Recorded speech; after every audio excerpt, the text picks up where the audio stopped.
Atomic Habits is a book about habit formation, the psychology behind lasting behaviour change, and how tiny positive habits performed consistently over time can yield outstanding results. And the author, James Clear, begins by using the British cycling team as a perfect example of how exactly to implement atomic habits. See, British cyclists haven't always been this good at their craft. Before the 2008 Olympics, they hadn't medalled in a cycling event for something like 100 years, and had never even come close to winning a Tour de France. But this all changed in 2003 when a guy called David Brailsford joined the cycling performance team. He had the ingenious idea to improve basically everything he possibly could by 1%. The idea being that the aggregated result of all the tiny improvements across multiple different domains would amount to a massive improvement to the rider's performance as a whole. And so he went to work redesigning the seats for extra comfort, adding rubbing alcohol to the tyres for better grip, making sure the riders wore electrically heated shorts so their legs were the ideal muscle temperature, and he even painted the entire interior of the vans that transported the team's bikes white and then air sealed them during travel so that no specks of dust or dirt could mess with the bike's performance. All in all, his efforts may sound a little crazy, but ultimately the results speak for themselves. Since making his changes to the team, the Brits have gone to win 6 Tour de France's and currently hold 9 world records at the Olympics. Think about that. Brailsford turned some very mediocre, if not terrible, cyclists into one of the most dominant forces of modern day racing by making a bunch of tiny improvements across a vast array of different variables. That's the power of making 1% improvements across the board. That's the power of atomic habits. The book then goes into detail about how to improve your own life through a system similar to the Brits with their cycling. That is, how to make a bunch of tiny improvements across multiple habits. And it's probably not as straightforward or as obvious as you think. See, for a lot of us, at least in Western society, the importance of goals couldn't be stressed enough. We've basically all been told that in order to achieve what we want in life, we have to set specific actionable goals and then just go out and achieve them. And that's great, goals are useful, you should know where you're headed and why you're heading there. But for many people, the positive motivation attached with their goals isn't enough to maintain their habits consistently over a long enough period of time to actually achieve the results they were hoping for. Which is where Atomic Habits offers a different solution. The book makes the case that the actual successful people in the world spend more time focusing on their systems as opposed to their goals. They focus more on the processes that'll get them the results they want, as opposed to simply focusing on the goals themselves or visualizing their own success. And it makes sense when you think about it. If setting goals were enough to ensure your success in achieving them, then we'd all be rich, healthy, and smart. We all basically have the same goals in a lot of ways. The winners and losers of society all want the same houses, the same money, the same success. But the difference maker is the focus on the systems that the successful people have. So as an example, let's say you're wanting to lose some weight and get a little fitter and healthier, right? That's the goal. But what's going to get you your goal are the systems and habits you're performing on a regular basis over a long enough period of time. So it's the meal prepping habit you implement. It's the daily walk to work instead of catching the bus. It's the workout plan you fit into your week. See, basically everyone wants to be fitter and healthier. And while some simply wish for it, the ones who actually end up achieving their fitness goals are the ones who build systems to get them there. And then, the other important consequence of system thinking is that you'll continue to see the results and positive change even after achieving your goal or meeting a deadline. A lot of people, they diet or study or train hard for some final end goal, but then once the end goal is achieved, they just stop putting in the work. They stop dieting or training or studying or whatever it is they're doing, and so they stop getting better. They stop improving. And what you really want is constant improvement, compound gains over a long enough period of time to actually yield the long-term benefits of your positive habits. And that's what focusing on your systems and habits does for you, as opposed to focusing only on your goals. So, how do you actually go about building these systems?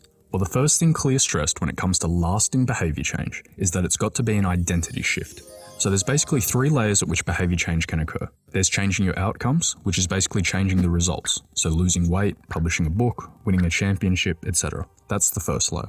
The next layer is changing your process, which is what we were talking about earlier, changing your habits and systems. So implementing a new gym routine or developing a meditation practice, for instance. But the third and deepest layer, which is supposedly the most important, is changing your identity, which would be changing your worldview or your self-image or your judgments about yourself and other people or things. Because it's the fundamental and deepest layer, anything that happens on this layer ends up affecting the other layers. You change your beliefs about who you are or the values you hold, and suddenly your habits and lifestyle begin to change. Your habits and lifestyle change enough over a long enough period of time, and eventually you're a completely different person. It basically boils down to this. You want to put the emphasis on who you want to become, rather than what you want to achieve. So for example, the goal isn't to read a book, the goal is to become a reader. Or the goal isn't to run a marathon, it's to become a runner. You change your identity, which changes your systems, and so you inevitably achieve your goals. It's like a magic formula. Now I know what you might be thinking. This sounds great and all, but what am I going to do? Just wake up tomorrow and say to myself, I'm a runner now, and then start doing 5k runs every morning? There's obviously a bit more to it, and the book does a fantastic job at breaking it down even further. So while identity change is fundamental to changing your behaviour and results, there's a couple more processes going on that are worth understanding. Clear talks about habit formation through this 4-step neurological feedback loop, and it's basically the process your brain goes through whenever it's performing any kind of habitual behaviour. So first there's a cue, then there's a craving, then there's a response, and finally a reward. That's the entire process. So we start off with a cue, which is something that triggers your brain to initiate a behaviour, and it's usually a bit of information that predicts a reward. So let's say you're in the habit of playing video games after work.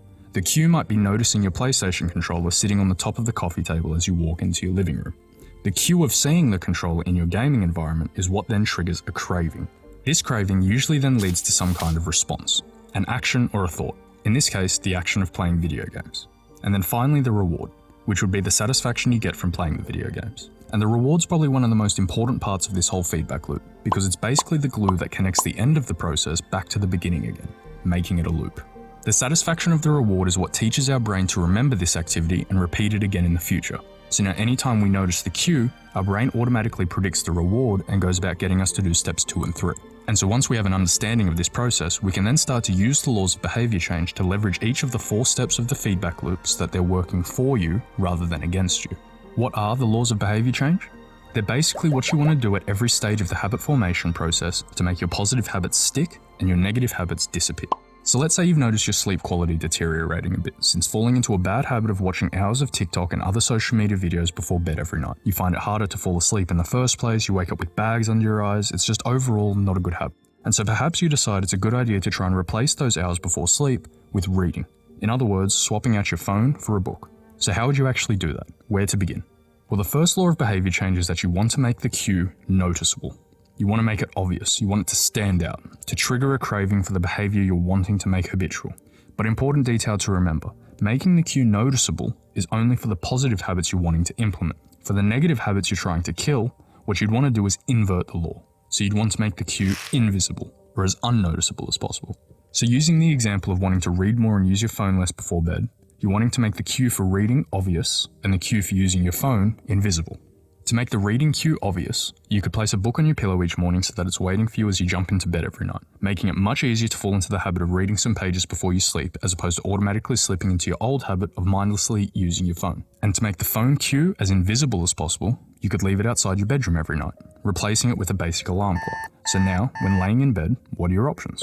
You can lay there doing nothing, you can read, or you can fall asleep. All 3 options are far better than stimulating your mind with blue light and cheap social media dopamine hits before sleeping. And this change was brought about by simply focusing on the cue.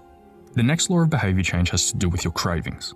And you want to ensure that the behavior you're trying to implement is as desirable and attractive as possible. Because if it doesn't seem worthwhile to you, why would you bother doing it at all? For instance, if the idea of sleeping better and reading more didn't actually seem like attractive, worthwhile habits, you wouldn't bother trying to do any of this in the first place. Which actually links to something I forgot to mention earlier that's important to note right about now. So earlier in the video I mentioned how habits can essentially be broken down into a 4-step neurological feedback loop. Well, to be more specific, they're dopamine-driven neurological feedback loops. See, every single behavior that's highly habit-forming, taking drugs, eating junk food, browsing social media before bed, is associated with high levels of dopamine. And dopamine can be thought of as the motivation molecule, or the molecule of more.